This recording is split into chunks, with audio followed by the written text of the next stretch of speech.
할렐루야, 예수님의 사랑으로 성도 여러분을 사랑합니다. 한때 스카이캐슬이라는 드라마가 장안의 화제가 된 적이 있습니다. 대한민국의 상류층 가정에서 어떻게든 자식을 좋은 대학에 보내기 위해서 범죄까지 저지른다는 그 막장 드라마였습니다. 저는 상류층 가정에서 자라거나 상류층 가정이 아니기에 그런 드라마가 현실과 같은지는 잘 모르겠습니다. 드라마를 하더라도 현실에 기반을 두고 있으니 전혀 없는 내용은 아니겠지만 역시 드라마이기에 과정은 심했으리라는 생각은 들었습니다. 그러나 그런 드라마에서 아쉬운 것은 드라마의 내용처럼 대한민국의 보통 부모들의 자녀들에 대한 성공의 기준이 학력과 돈에 있는 것이었습니다.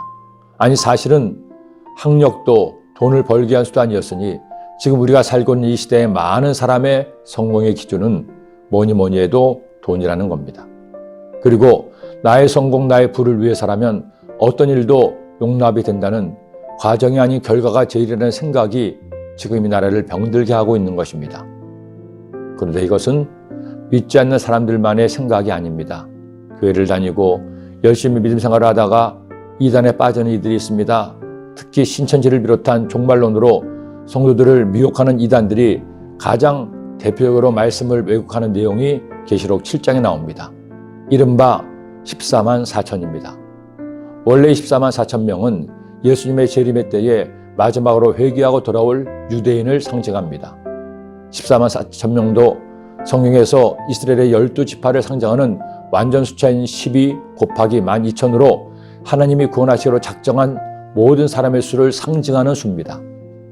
이것을 이스라엘과 아무 상관없는 이 나라에서 숫자마저도 상징이 아닌 그 숫자를 고집하며 자신들 집단에 들어와야 구원받고 들림받게 된다고 주장합니다.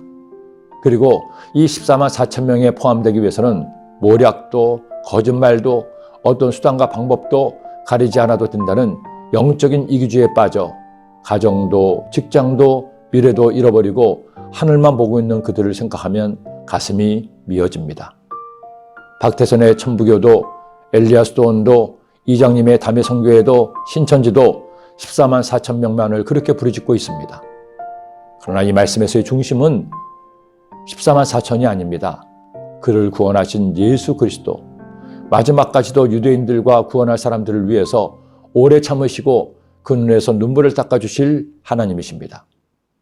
이는 보좌 가운데 계신 어린 양이 그들의 목자가 되사 생명수 샘으로 인도하시고 하나님께서 그들의 눈에서 모든 눈물을 씻어주실 것입니다.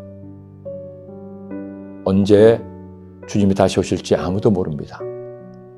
이른바 전천년설, 후천년설이 있습니다.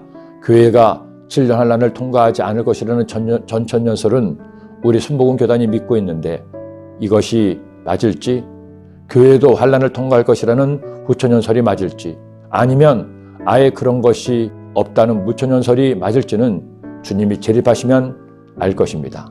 중요한 것은 언제 어떻게 주님이 재림하신다 해도 어린 양 예수 그리스도는 예수님을 믿는 성도들을 절대로 외면하지 않으시고 구원하시며 그들의 눈에서 눈물을 닦아주신다는 것입니다.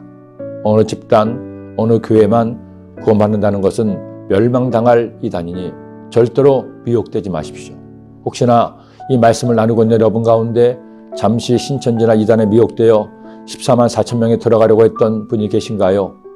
예수님을 나의 구주로 믿으면 됩니다. 믿음으로 구원받는 것이지 어떤 행함이 아닙니다. 주님은 우리에게 평안을 주시는 분이시지 두려움을 주는 분이 아닙니다. 오늘 이 시간 그 주님을 믿을 때 주님이 여러분의 눈물을 닦아 주실 겁니다. 기도드립니다.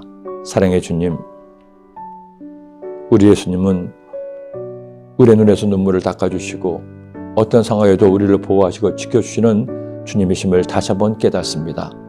14만 차선이라는 허황한 숫자에 미혹되지 않게 하여 주시고 우리 주님을 믿으면 나를 구원하시고 나를 보호하시고 지키시는 성령님을 믿고 의지하는 저희들의 삶 되게 하여 주옵소서. 예수님의 이름으로 기도드립니다. 아멘.